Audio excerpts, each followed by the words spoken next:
Scotland, good morning, social media land. I hope you're well. It is still Tuesday, the 10th of June, 2025, and this is an addendum just to address the theme of comments and attacks in my personal messages that I've had for yesterday's video and expecting so much so on today's video that I've already posted. The theme is, you seem to have forgotten that the enemy is the British state, not the SNP. Let me stop you right there, because if you think the videos that I'm making are an attack on the SNP, then you've misunderstood everything. I've not forgotten who the enemy is. I'm perfectly aware of who the enemy is. I'm not just pretending that politics isn't part of the battlefield. The British state is the enemy. The system that denies Scotland's voice, hoards its wealth and keeps it in a constitutional chokehold. But if we know that, why does it make people more uncomfortable to question our own side's silence than it does to question the union's rule? This isn't about attacking the SNP. I believe in the SNP. I have voted for them, I have campaigned for them and defended them, and I pay my membership dues every single month. They've governed better than any unionist party ever has, post and pre-devolution. But the cause always comes first, and any party, no matter how good its intentions, is still just a tool, a means to an end, but not the end itself. So I ask you this: do you want independence, or do you just want to see our party win? Do you believe that the path our political elite are on will deliver our liberty on its own, or do we all have to eat a little bit of humble pie and just work together to forward the cause? Because if we want independence and not just elections, then we need to use every tool available. The SNP, the Greens, Alba, the international campaign, the grassroots, all of it, together, no exceptions.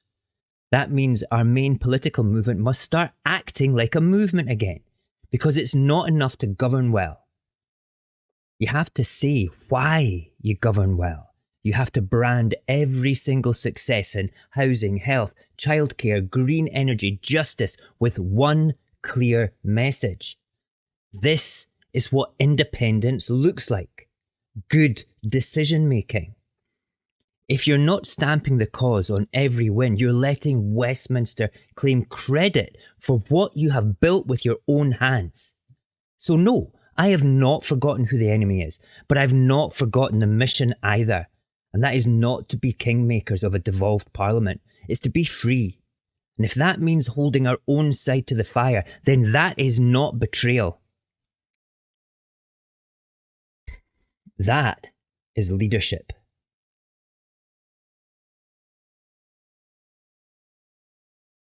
I said I'd vote for a pro-Scottish win, that's no curse. Then came all the screaming, guess I triggered something worse.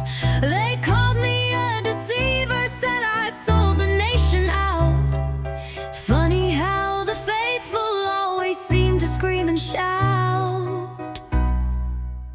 I read the rules, I broke no vow, but you can't handle the reason how.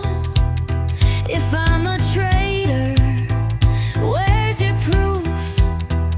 You are running scared and fear the truth.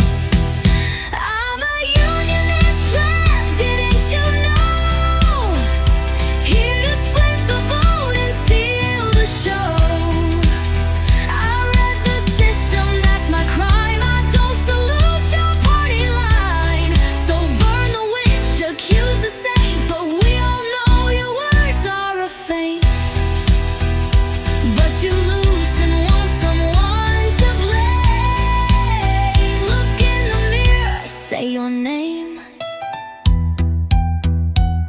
You shout both votes S&P like it's a holy command, while Westminster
such a clever trick, make someone else the heretic.